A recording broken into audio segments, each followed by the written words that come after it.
اعوذ باللہ السمیع العلیم من الشیطان اللعین الرجیم، بسم اللہ الرحمن الرحیم، الحمد للہ والصلاة والسلام علی محمد رسول اللہ وعلی آلہ آل اللہ وعلی اصحابہ المتعدبین بآداب اللہ۔ حضرت امام حسن عسکری علیہ السلام کے حوالے سے ہم گفتگو کرنا چاہ رہے ہیں، لیکن حضرت امام حسن عسکری علیہ السلام کے بارے میں گفتگو کرنے سے پہلے ہمیں ایک واقعہ سنانا چاہتے ہیں۔ اس واقعے کے اندر یہ ہے کہ کہتے ہیں پرانے زمانے میں ایک غلامی کا دور تھا، غلام بکتے تھے اور کنیزیں بکتی تھیں۔ تو ایک شخص گیا غلام خریدنے کے لیے، انہوں نے راستے میں دیکھا کہ ایک غلام ہے، اس غلام کو خرید لیا۔ غلام کو ساتھ لاتے ہوئے اس خریدار نے اپنے غلام سے پوچھا کہ غلام یہ بتاؤ کہ تم کپڑے کیسے پہنتے ہو؟ چونکہ مثلاً ایرانی ہے، ان کا لباس اور ہے، پاکستانی ہے، ان کا لباس اور ہے، یورپین لباس اور ہے، عربوں کا لباس اور ہے۔ تو اچھا تھا یہ بندہ، مالک اچھا تھا، اس نے کہا کہ بتائیے کہ کپڑے یہ آپ نے کپڑے کیسے پہنے، لباس کیسے پہننا ہے؟ اس نے ایک بہت اچھی بات کی، کہا مولا آپ ہیں اور بتاؤں گا میں کہ کپڑے کیسے پہنوں گا۔ وہ اس نے سر ہلایا، تھوڑی دیر آگے گئے، اور آگے جانے کے بعد تھوڑی دیر کے بعد وہ پوچھتے بتاؤ تمہارا کھانا، تم نے کھانے میں کیا پسند ہے، کھاؤ گے کیسے؟ وہ پھر پلٹ کر ان سے عرض کرتا ہے کہ مالک آپ ہیں، میں تو غلام ہوں۔ غلام کیا کہہ سکتا ہے کہ میں نے کیا کھانا ہے؟ غلام تو وہی کھائے گا، اب تو وہی کھائے گا، بندہ تو وہی کھائے گا جو اس کا مولا، اس کا آقا، اس کا مالک اس کو کھلائے گا۔ تھوڑی دیر آگے گئے اور پھر انہوں نے اس کے رہائش کے بارے میں پوچھا، تو غلام نے انتہائی مؤدبانہ انداز میں بات کی کہ بار بار آپ مجھ سے یہ پوچھ کر مجھے شرمندہ نہ کریں۔ غلامی کا تقاضا یہ ہے کہ جو مولا کھلائے وہ کھاؤ، جو مولا پہنائے وہ پہنو، مولا جہاں رہنے کا کہے وہاں پہ رہو۔ اس واقعے سے میری مراد یہ ہے، جب ہم اماموں کی زندگی کا تذکرہ کرتے ہیں تو ہمیں یہ بات تسلیم کر لینی چاہیے کہ وہ امام ہیں اور ہم ان کے غلام ہیں۔ لہٰذا اپنے ذہن کے مطابق ائمہ کی سیرت کو نہیں دیکھنا چاہیے، بلکہ ائمہ طاہرین علیہم الصلاۃ والسلام کی سیرت کے مطابق اپنے آپ کو ڈھالنا چاہیے۔ آج ہم نے امام حسن عسکری علیہ والسلام کے حوالے سے گفتگو کرنی ہے۔ امام حسن عسکری علیہ والسلام کی زندگی کے مختلف پہلو ہیں۔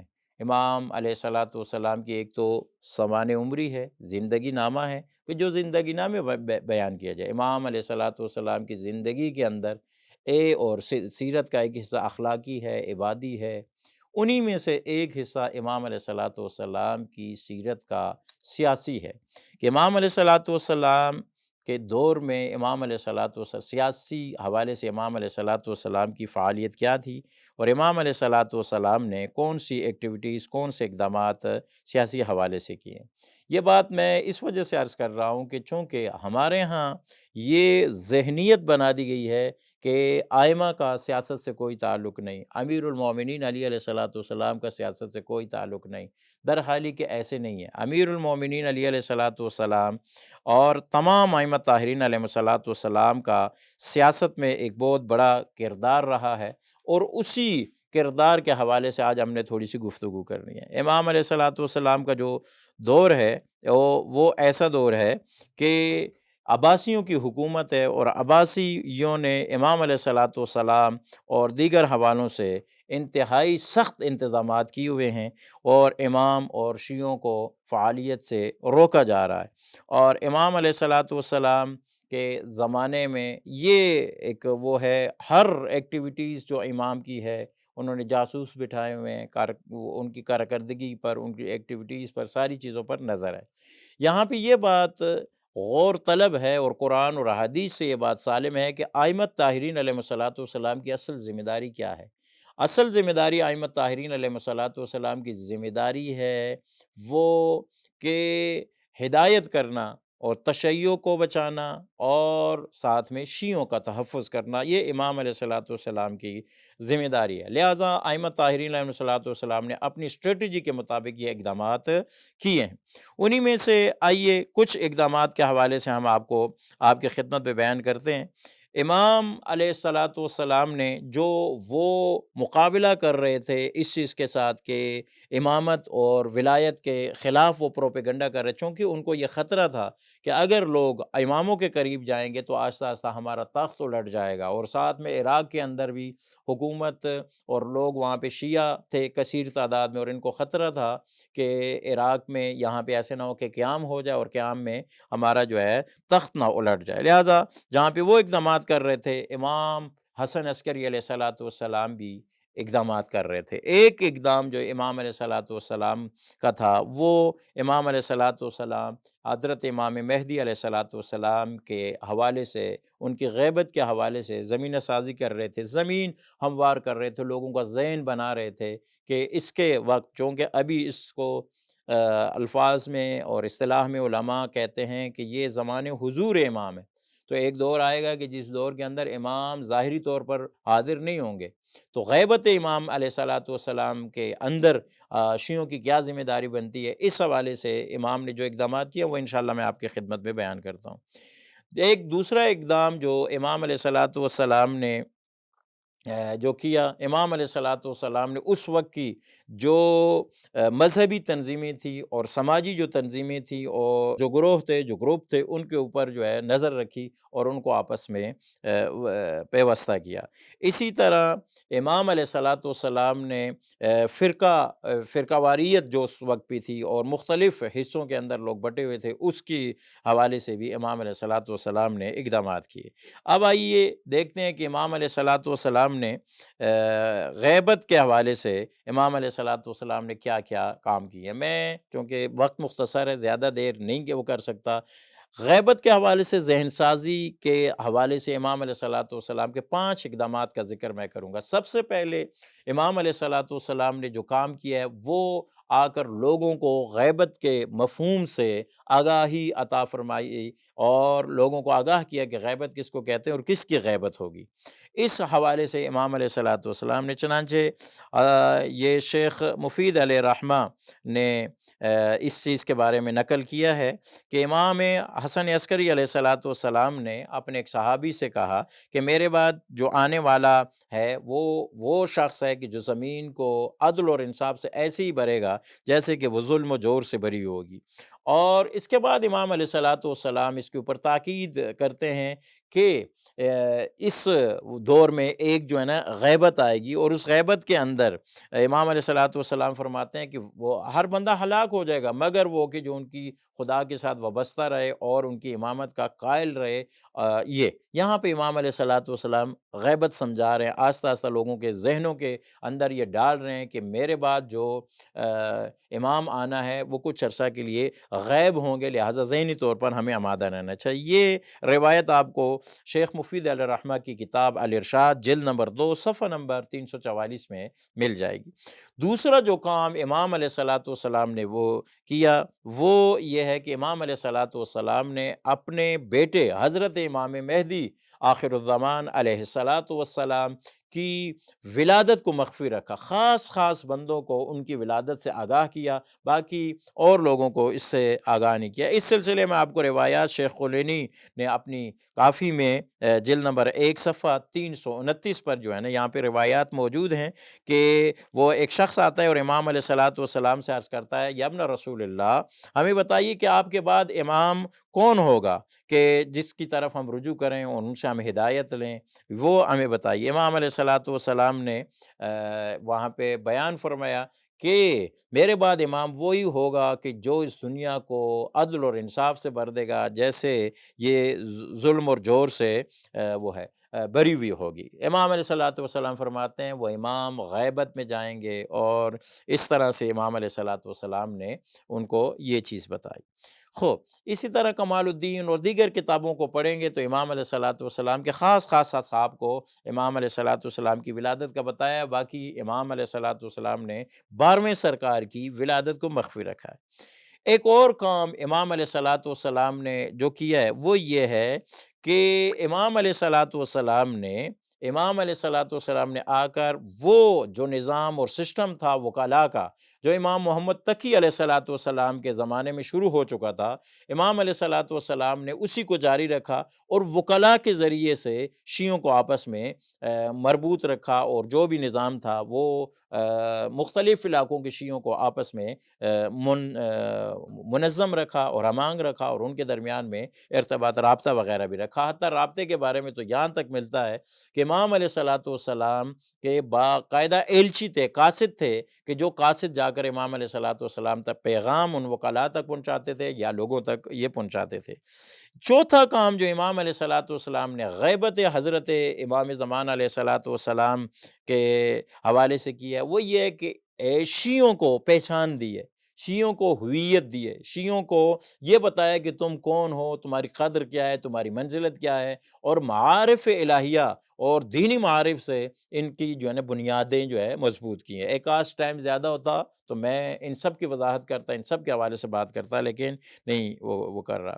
ایک چیز جس کی جانب امام علیہ الصلوۃ والسلام نے اشارہ کیا ہے، وہ یہ ہے کہ مشکلات جب شیعوں پر آتی ہیں، جب شیعہ کے اوپر ظلم و ستم ہوتا ہے، اس وقت ہمارا فریضہ کیا بنتا ہے، ہماری ذمہ داری کیا بنتی ہے۔ امام علیہ الصلوۃ والسلام نے فرمایا کہ میرے شیعہ، ہمارے شیعہ کو چاہیے کہ وہ صبر اور تحمل سے، برداشت سے کام لیں، اور اپنے ہر حالت میں اپنے اماموں کی اقتداء کریں، ان کی پیروی کریں، ان کو بالکل بھی نہ چھوڑیں۔ اس کے بعد امام علیہ الصلوۃ والسلام امام زمان علیہ الصلوۃ والسلام کے طولانی غیبت کا تذکرہ کرتے ہیں۔ یہ روایت بھی آپ کو ملے گی الکافی یعنی اصول کافی جلد نمبر 1 صفحہ 328 پہ یہ روایت ملے گی۔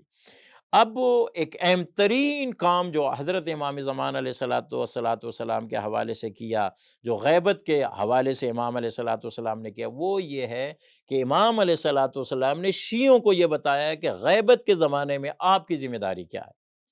مثلا میں غیبت کے زمانے میں زندگی بسر کر رہا ہوں تو میری ذمہ داری کیا ہے؟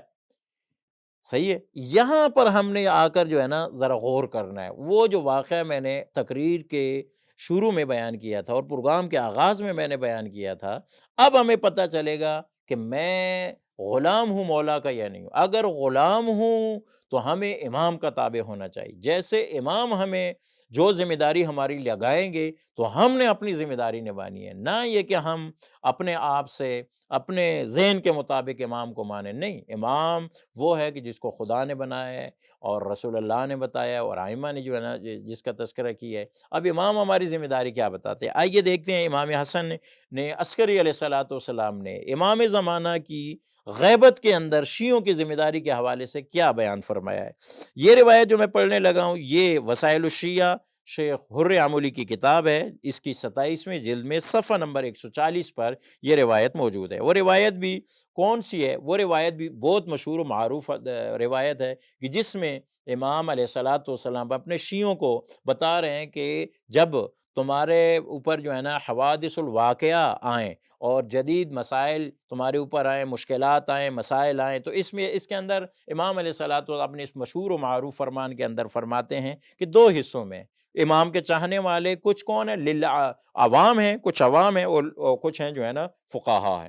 فقہا کون ہیں؟ امام علیہ الصلوۃ والسلام فقہا کی تعریف کرتے ہیں کہ فقہا وہ ہیں کہ جو اپنے خواہشات نفسانیہ کی پیروی نہیں کرتے، ان کے خلاف چلتے ہیں، اور اس کے مقابلے میں اپنے امام کی اقتداء کرتے ہیں، اور امام وہ شرائط بیان کر کے یہ کہتے ہیں کہ فَلِلْعَوَامِ أَن يُقَلِّدُوهُ۔ غیبت کے زمانے میں شیعوں کی، جو شیعہ ہے، جو شیعہ نہیں ہے اس کے ساتھ ہمارا کام نہیں ہے۔ دیکھیں، بعض لوگ ائمہ کو مانتے ہیں، ان کی شان کو مانتے ہیں، ان کے مقام کو مانتے ہیں، ان کے فضائل بھی بیان کرتے ہیں، ان کے مناقب بھی بیان کرتے ہیں، ان کو شاید دیگر لوگوں سے افضل بھی مانیں، لیکن ان میں اور شیعوں میں فرق یہ ہے کہ شیعہ امام کو بھی مانتے ہیں، امام کی بھی مانتے ہیں، لیکن دوسرے امام کو مانتے ہیں، امام کی نہیں مانتے۔ اب ہم نے یہ فیصلہ کرنا ہے کہ ہم جو ہے کون ہیں، ہم شیعہ ہیں یا شیعہ نہیں ہیں۔ اگر شیعہ ہیں تو ہم نے امام کی ماننی ہے۔ امام کیا فرما رہے ہیں؟ امام فرما رہے ہیں کہ غیبت کے اندر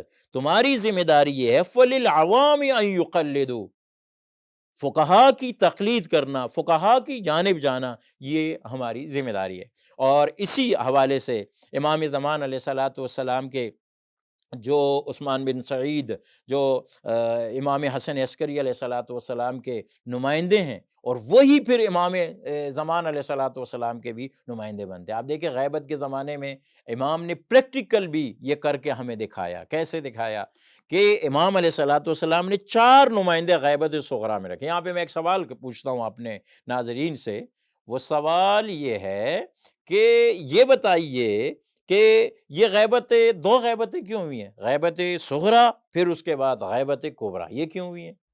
ایک ہی غیبت ہوتی بس، امام ایک ہی بار غائب ہوتے اور پھر قیامت سے پہلے جناب والا ظاہر ہو جاتے۔ تو یہ کیوں ہوا ہے کہ امام زمان علیہ الصلوۃ والسلام یہ ایک بار جو ہے نا کچھ عرصے کے لیے غائب ہوئے، پھر اس کے بعد غیبت طولانی ہوگی؟ اس کی وجہ کیا ہے؟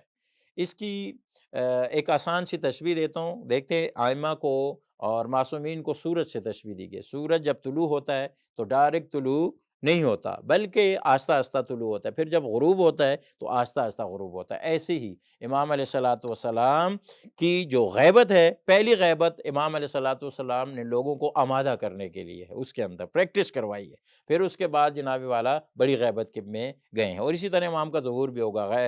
جیسے غیبت صغریٰ اور غیبت کبریٰ، اسی طرح ظہور اصغر بھی ہے اور ظہور اکبر بھی ہے۔ اس کے غیبت صغریٰ کے اندر امام نے کیا کیا ہے؟ غیبت صغریٰ کے اندر 4 نمائندے رکھیں، غیر معصوم نمائندے ہیں، سارے مجتہدین ہیں، سارے فقہا ہیں، ان کے ساتھ، ان کے ذریعے سے امام کے ساتھ ہم مرتبط رہتے تھے، اور یہاں پہ پریکٹیکل درس دیا ہمیں کہ ہم اگر امام حسن عسکری علیہ الصلوۃ والسلام کے چاہنے والے ہیں، اگر امام حسن عسکری علیہ السلام کو ماننے والے ہیں، اگر امام زمانہ کو مانتے ہیں، تو امام زمانہ کی بھی پریکٹیکل سیرت یہ ہے، اور امام حسن عسکری علیہ السلام کا فرمان بھی یہ ہے کہ غیبت کے اندر ہم نے فقہا سے جڑے رہنا ہے۔ دعا ہے اللہ تبارک و تعالی ہمیں اپنے ائمہ کی سیرت طیبہ سے آگاہی، اور اسی طرح امام علیہ الصلوۃ والسلام کی سیرت طیبہ پر عمل کرنے کی توفیق عطا فرمائے، آمین یا رب العالمین۔